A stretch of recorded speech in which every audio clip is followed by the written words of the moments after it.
सुल्तानपुर गांव में एक पीपल का पेड़ था, इतना पुराना कि किसी को याद नहीं वो कब लगाया गया। बड़े बूढ़े कहते थे इस पेड़ की जड़ें जमीन के अंदर उतनी ही गहरी हैं जितनी इसकी कहानियां पुरानी।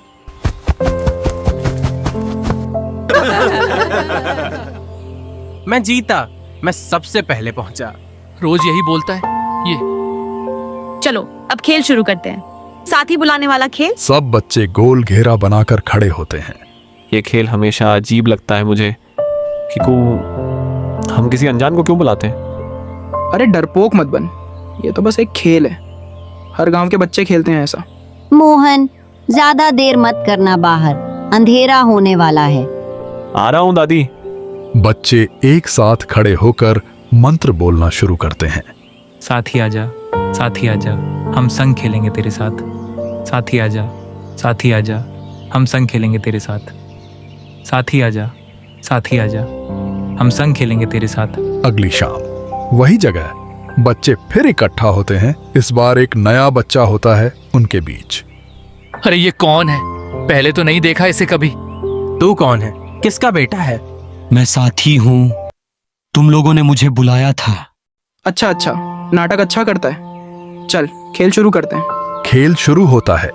बंटी बीच में आंखें बंद करके खड़ा हो जाता है। बाकी बच्चे इधर उधर छुपते हैं।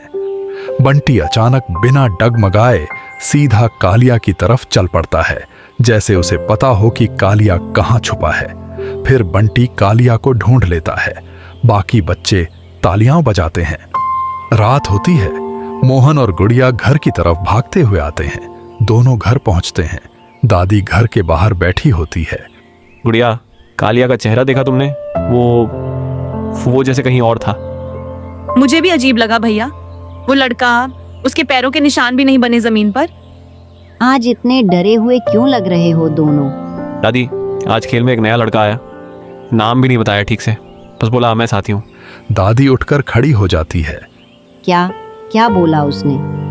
यही कि हमने उसे बुलाया। फिर दादी कहना शुरू करती है।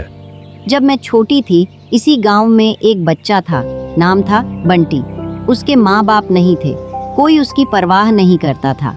वो अकेला उसी पीपल के नीचे बैठा रहता, बाकी बच्चों को खेलते देखता, पर कोई उसे अपने खेल में शामिल नहीं करता था। एक सर्दी की रात बंटी भूख और ठंड से पेड़ के नीचे ही सो गया और फिर कभी नहीं उठा। तब से कहते हैं उसकी आत्मा उस पेड़ में कैद है। वो आज भी एक साथी ढूंढता है, कोई ऐसा जो उसके साथ हमेशा रहे। दादी, वो बंटी ने आज कालिया को पकड़ लिया था। तो फिर बहुत देर नहीं हुई है, पर जल्दी करनी होगी अमावस्या से पहले, वरना कालिया हमेशा के लिए उस पेड़ का हिस्सा बन जाएगा। अगली सुबह कालिया के घर के बाहर उसकी माँ रोते हुए खड़ी है। अंदर कमरे में कालिया खिड़की के पास चुपचाप बैठा है।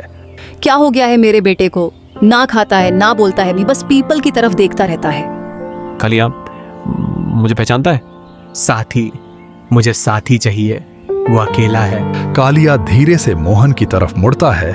मोहन डर जाता है। भैया हमें कुछ करना होगा, जल्दी। दादी के घर में मोहन, गुड़िया, रामू, सोनू सब इकट्ठा हैं।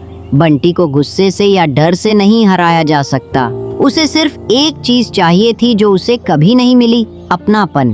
अगर हम उसे सच्चे दिल से अपना लें, उसे नाम से बुलाएं, उसे याद करें, तो शायद उसकी आत्मा को शांति मिल जाए। तो हम उसे बुलाएंगे, पर इस बार डर से नहीं, प्यार से। पर अगर वो फिर किसी को पकड़ लिया तो? इस बार तुम सब मिलकर उसका नाम पुकारना, कोई एक अकेला नहीं। जब पूरा गांव उसे अपनाएगा, वो अकेला नहीं रहेगा।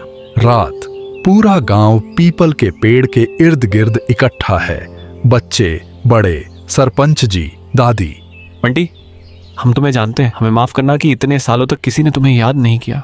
बंटी आओ हमारे साथ खेलो, इस बार सच में, हमेशा के लिए। किसी ने कभी मेरा नाम नहीं लिया। शुक्रिया, आखिरकार मुझे भी कोई साथी मिला। भैया अब वो खेल कभी नहीं खेलेंगे ना? नहीं गुड़िया, अब उस खेल की जरूरत नहीं।